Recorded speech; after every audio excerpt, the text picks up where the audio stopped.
Hello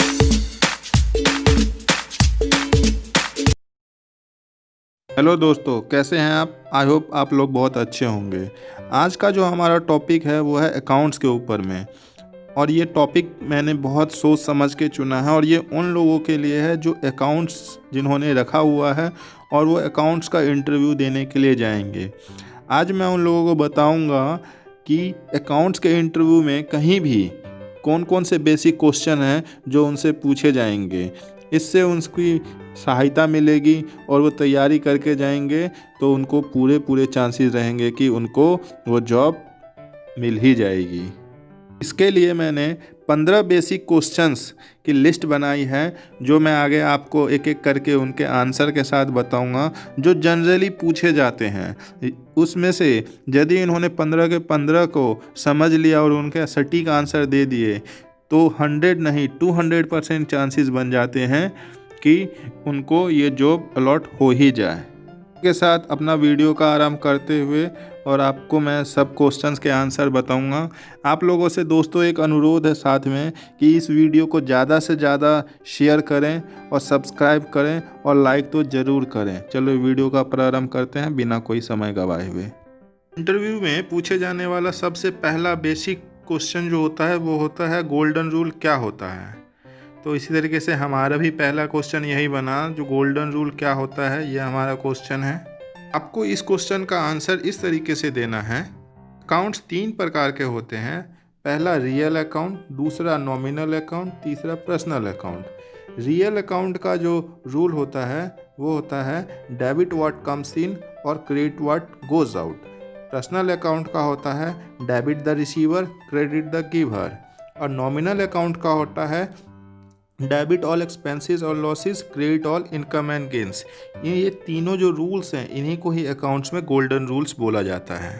दूसरा basic question जो interview में पूछा जाता है वो होता है एसेट्स क्या होता है। इसका उत्तर हम इस तरीके से दे सकते हैं कि एसेट्स का मतलब होता है नॉन करेंट एसेट्स और करेंट एसेट्स को जोड़ने पर जो हमें वैल्यू प्राप्त होती है उसी को एक साथ एसेट्स बोला जाता है। ये आप बोल सकते हैं। इंटरव्यू में पूछे जाने वाला अगला क्वेश्चन होता है कि लायबिलिटी क्या होता है। इसका आंसर बहुत आसान है दोस्तों। इसको आप बोल सकते हैं बिजनेस में जो भी current liability plus non current liability को जोड़ करके जो वैल्यू हमारे सामने आती है उसी को ही लायबिलिटी बोलते हैं। अगला क्वेश्चन है करेंट लायबिलिटी और नॉन करेंट लायबिलिटी में क्या अंतर होता है। ये इंटरव्यू में आपसे पूछा जाएगा तो आप इसका जवाब इस तरीके से दे सकते हैं।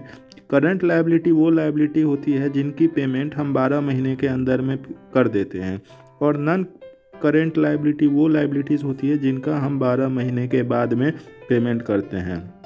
For the example current liability का जो एग्जांपल होगा आपका वो होगा शॉर्ट टर्म डेब्ट, डिविडेंड या अकाउंट पेबल।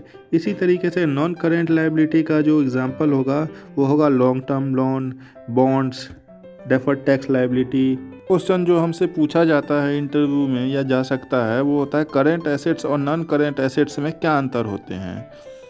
तो हम उसका जवाब इस तरीके से दे सकते हैं कि करेंट एसेट्स वे एसेट्स होते हैं जिनको हम 12 महीने के अंदर 12 मंथ्स के अंदर में या तो सेल कर देते हैं या फिर उनको यूज़ कर लेते हैं और जो इनको करेंट एसेट्स बोलते हैं। और नॉन करेंट एसेट्स उनको बोलते हैं जिनको हम 12 महीने के बाद भी यूज कर सकते हैं। For the example of non current assets is flat, land, building. और करेंट एसेट्स के एग्जांपल होंगे कैश, बैंक, स्टॉक। क्वेश्चन जो हमसे इंटरव्यू में पूछा जा सकता है कि एक्यूर्ड एक्सपेंस और एक्यूर्ड इनकम में क्या अंतर होता है, या फिर एक्यूर्ड इनकम किसको कहते हैं या फिर एक्यूर्ड एक्सपेंस किसको बोलते हैं। यदि हम इन दोनों का डिफरेंस समझ लेंगे तो हमको ईजिली बताने में हम होगा। चलिए मैं बताता हूँ एक्यूर्ड एक्सपेंस और एक्यूर्ड इनकम में क्या अंतर होता है। दोस्तों एक्यूर्ड इनकम वो इनकम होती है जिसको हम बुक तो एक अकाउंटिंग पीरियड में करते हैं लेकिन एक्चुअली में वो हमें रिसीव होती है नेक्स्ट अकाउंटिंग पीरियड में। यानी 100 रुपये हमको राम से मिलने थे मार्च में, लेकिन मार्च में 31 मार्च को हमने बुक किया लेकिन वो हमें एक्चुअली में मिले 1 अप्रैल को। लेकिन इस केस में क्या हुआ तो अकाउंटिंग पीरियड बदल गया। इसी तरीके से एक्यूड एक्सपेंस किसको बोलते हैं?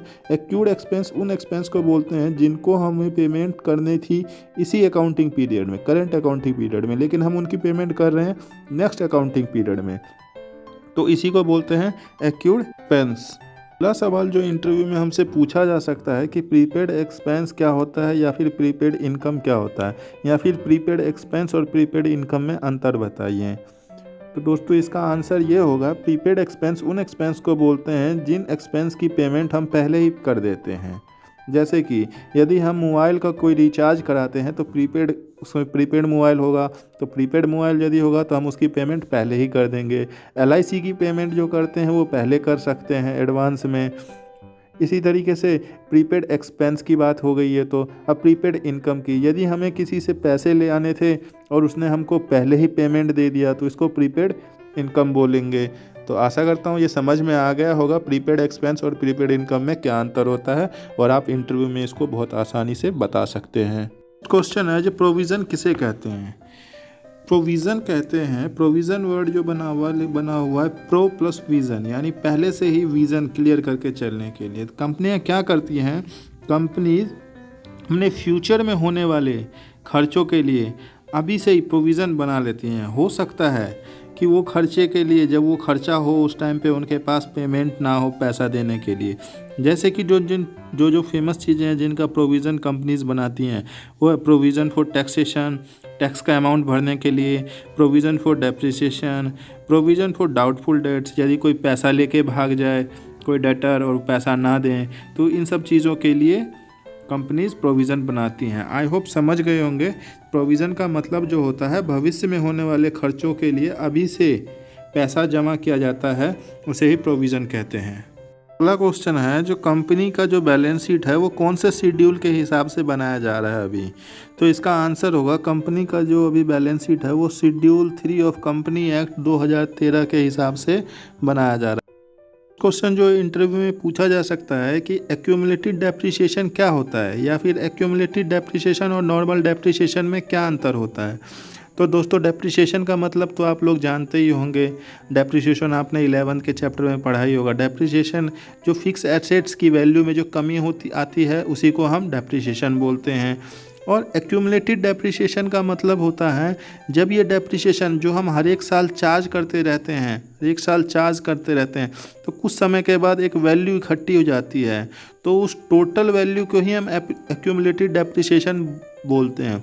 जैसे हम लोग ऐसे बोल सकते हैं, कई सालों तक डेप्रिसिएशन चार्ज करने के बाद जो अमाउंट जमा होती है डेप्रिसिएशन का, उसे ही एक्यूमुलेटेड डेप्रिसिएशन कहते हैं। ये प्योर अब यदि ऐसे ही आप बोलेंगे इंटरव्यू में तो बहुत अच्छे चांसेस हैं कि आप सेलेक्ट हो ही जाएंगे। अगला क्वेश्चन जो इंटरव्यू में पूछा जा सकता है कि ट्रेड पेबल और ट्रेड रिसीवेबल में क्या अंतर होता है? तो ट्रेड पेबल को हम इस तरीके से बोल सकते हैं, ट्रेड पेबल वो अमाउंट होता है जो बिजनेस में गुड्स या सर्विस लेने के बदले में जो कंपनीज होती हैं वो पेड करती हैं, उनको क्या बोलते हैं? Trade payable. Trade payable is equal to creditor plus bills payable होता है, BP, जो आपने पढ़ा होगा। इसी तरीके से ट्रेड रिसीवेबल क्या होता है?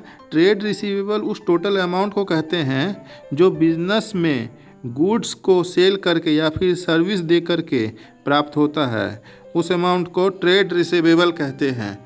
ट्रेड रिसीवेबल को हम डेटर प्लस BR के माध्यम से भी दिखाते हैं। नेक्स्ट क्वेश्चन जो इंटरव्यू में जनरली पूछा जाता है वो क्वेश्चन होता है ड्राइंग किसे कहते हैं?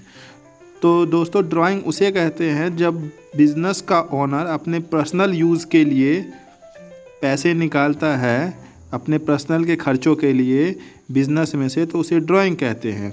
लेकिन दोस्तों कुछ जगह पे एक क्वेश्चन और पूछा जाता है जो थोड़ा लंबा होगा, तो प्लीज़ ध्यान से सुनिए। उसमें एक क्वेश्चन ये रहता है, यदि मान लीजिए कोई एक कार खरीदता है बिजनेस का ओनर, लेकिन ये साइलेंस है, ये नहीं बताता क्वेश्चन पूछने वाला, इंटरव्यू लेने वाला, कि वो कार वो अपने पर्सनल पैसों से ख़रीद रहा है या फिर जो चेक जो काट रहा है वो बिज़नेस का काट रहा है। तो वो कंफ्यूज करने के लिए पूछता है कि वो जो कार खरीदेगा बिजनेस का ऑनर, उसमें जो 2 लाख रुपए का है मान लो वो कार, तो वो 2 लाख रुपए की जो पेमेंट करेगा वो इन्वेस्टमेंट कहलाएगा या ड्राइंग। तो दोस्तों ये ड्राइंग भी कहला सकता है और इन्वेस्टमेंट भी कहला सकता है। यदि बिजनेस का ओनर अपने पर्सनल चेक काट के देता है ड्राइंग कहलाएगा, और यदि बिजनेस का ओनर कंपनी के नाम से कोई चेक काटता है वो कार के जिससे कार परचेज़ कर रहा है उसको देने के लिए, तो इस केस में वो इन्वेस्टमेंट कहलाएगा। सो प्लीज़ कंफ्यूज मत होइएगा, ये एक पॉइंट था जहाँ पे बहुत लोग कंफ्यूज होते हैं। नेक्स्ट क्वेश्चन जो जनरली पूछा जाता है इंटरव्यू में वो होता है BRS का क्या मतलब होता है। तो BRS की जो फुल फॉर्म होती है वो होती है बैंक रिकन्सिलिएशन स्टेटमेंट। इसमें फिर पूछते हैं इसमें क्या काम किया जाता है। तो इसमें जो कंपनीज़ में काम किया जाता है, जो balance as per cash book होता है उसको हमारे जो पास जो बैंक स्टेटमेंट आती है उससे मैच करने की प्रक्रिया को ही बैंक रिकन्सिलिएशन स्टेटमेंट कहते हैं। तो दोस्तों ये बहुत आसान रहता है और इसके ऊपर बहुत सारी जॉब्स आती है, तो इस क्वेश्चन को आप ज़रूर पॉइंट ऑफ व्यू करके चलिएगा। नेक्स्ट क्वेश्चन जो जनरली पूछा जाता है इंटरव्यू में वो ये रहता है कि डिस्काउंट कितने प्रकार के होते हैं और ट्रेड डिस्काउंट और कैश डिस्काउंट में क्या अंतर होता है। तो दोस्तों मैं आपको बता दूं कि डिस्काउंट जो होते हैं वो 2 तरीके के होते हैं। एक होता है ट्रेड डिस्काउंट और दूसरा होता है कैश डिस्काउंट। ट्रेड डिस्काउंट वो होता है जब हम कुछ सामान परचेज़ करते हैं उस टाइम पे दिया जाता है। जैसे कि यदि हमें मान लीजिए कोई बोलता है जो 10 रुपये के 1 किलो आलू देंगे, लेकिन हम बोलते हैं नहीं भाई साहब हमको 10 रुपये के 1.5 किलो आलू चाहिए, तो वो बोलता है ठीक है ले जाइए, तो इसको बोलते हैं ट्रेड डिस्काउंट। एग्जाम्पल में जो हमें आलू आधा किलो एक्स्ट्रा मिला है उसको हम जस्ट लाइक डिस्काउंट लेंगे और उसी को हम ट्रेड डिस्काउंट बोलते हैं। इसको हम जनरल एंट्री ट्रेड डिस्काउंट की नहीं की जाती है, कोई भी एंट्री नहीं की जाती है। लेकिन एक दूसरा डिस्काउंट होता है जो होता है कैश डिस्काउंट। कैश डिस्काउंट उस डिस्काउंट को बोलते हैं जब हमें किसी से कुछ पैसे लेने होते हैं और उस टाइम पे क्या होता है वो 10,000 रुपये लेने हैं मान के चलिए एग्जांपल के लिए, और वो हमको बोलता है जो ठीक है हमें आपको 9500 रुपये लेने हैं तो अभी दूंगा, लेकिन उसके बाद मैं आपको एक्स्ट्रा पैसे नहीं दूंगा। तो हम बोलते हैं ठीक है आप हमको पैसे 9500 9,500 रुपीज़ दे दीजिए। तो ये 500 रुपीज़ का जो हमने डिस्काउंट दिया उसको इसी को कैश डिस्काउंट बोलते हैं, और कैश डिस्काउंट की एंट्री होती है बुक्स में। तो आज दोस्तों अभी आप समझ गए होंगे कि कैश डिस्काउंट और ट्रेड डिस्काउंट में क्या अंतर होता है और किसकी एंट्री होती है। आप ऐसे ही यदि इंटरव्यू के सामने में हिंदी में या फिर इंग्लिश में बता सकेंगे तो आपका सिलेक्शन होने से कोई नहीं रोक सकता सिवाय एक बंदे के, वो है अपने आप खुद। क्वेश्चन जो आपसे इंटरव्यू में पूछा जा सकता है वो होता है अकाउंटिंग कॉन्सेप्ट। अकाउंटिंग कॉन्सेप्ट क्या है? अकाउंटिंग कॉन्सेप्ट जो आपने 11th में पढ़ा है उसी से रिलेटेड कॉन्सेप्ट सबके बारे में पूछ सकता है। जैसे कि business entity concept. Business entity concept क्या होता है, इसका मतलब क्या होता है? तो आपने 11th में पढ़ा ही होगा कि बिजनेस एंटिटी कॉन्सेप्ट का मतलब होता है बिजनेस और बिजनेस का मालिक दोनों अलग अलग होते हैं। ये कॉन्सेप्ट हमें ये बताता है। मनी मेजरमेंट कॉन्सेप्ट एक दूसरा कॉन्सेप्ट है।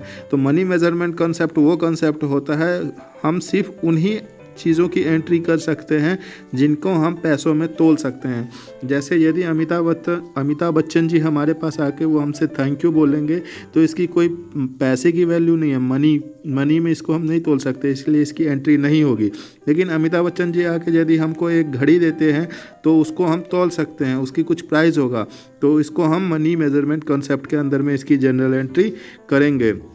इसी तरीके से एक और कंसेप्ट होता है गोइंग कंसर्न कॉन्सेप्ट। इस कंसेप्ट के अकॉर्डिंग में बिजनेस ये मान के चलता है कि बिज़नेस कभी नहीं ख़त्म होगा और बिज़नेस हमेशा चलता ही रहेगा। 15 क्वेश्चनों की लिस्ट मैंने अपने एक्सपीरियंस के बेस पे बनाया है, सो प्लीज़ आप ट्राई कीजिएगा और देखिएगा। यदि आपके इंटरव्यू में ना पूछा जाए तो आप कमेंट बॉक्स में जाके मुझको जो चाहे वो लिख सकते हैं। आप मेरे चैनल को अनसब्सक्राइब भी कर सकते हैं। आप देखिएगा, प्लीज़ आप ये कीजिए और फिर आप अपनी सक्सेस की और एक और कदम बढ़ाइए। दोस्तों नेक्स्ट वीडियो जो मैं बनाने जा रहा हूँ वो अकाउंटेंट का ही इंटरव्यू में जीएसटी से रिलेटेड किस टाइप के क्वेश्चन पूछे जाते हैं, कौन कौन से क्वेश्चन पूछे जाते हैं। तो प्लीज़ मेरे उस नेक्स्ट वीडियो को ज़रूर देखिएगा और मेरे इस चैनल को सब्सक्राइब कर लीजिए, लाइक भी कीजिएगा और शेयर तो ज़रूर कीजिएगा जो भी हमारे अकाउंट्स के दोस्त या मित्र देख रहे होंगे। इसी के साथ धन्यवाद।